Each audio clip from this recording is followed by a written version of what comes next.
a ban thot unë kur lexoj Kur'anin, pra gjithë e puthi Kur'anin, a është mirë me ba diçka tillë. Pra, e ka lexu Kur'anin e merr çto ja ban ose veç e puth, dikush edhe ballin, e prek ballin, a lejohet kështu me vepru me Kur'anin, në qoftë në fillim të leximit, qoftë në fund të leximit.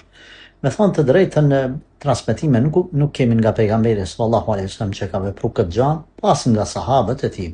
Ka disa transmetime nga dikush prej të parëve të mirë, të dietarëve të mëdhej, dikush ka përmend edhe nga sahabët, dikush nga tabiinët, më saktë Allahu alem, duhet me qenë të tabiinët, nuk jam shumë i sigurt, që ka pas raste kur e kanë vepruar. Çfarë themi ne?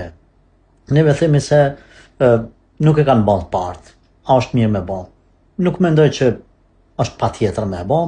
Nëse dikush her pas here e bën, po shpresoj që nuk ka ne haram ne gjuna, po me mendu se është pjesë e fesë, pjesë e respektit Kuranit, veç me putha ato, domethënë kur ta merr me lexu ose kur ta lën leximin, as këtë nuk e them. Ajo kryesore që ulemat e kanë përmendur është se Kuranin duhet me besu, duhet me lexu, me kuptu, me punu me ta, me i thirr të tjerët në fe, me vun praktik. Kjo është e rëndësishme, por nuk themi vetëm për këtë rast, por ka raste kur dikush i vendos disa ajete në mur të Kuranit, a ban me vu. Inshallah taala nuk ka problem. Edhe putja e Kuranit, të jemi të sinqert, nuk themi që është ndaluar, por të mendojmë se përmes putjes Kuranit kemi bërë diçka të madhe dhe veç aty monal, kjo nuk është në rregull. Allah na përmirësoft.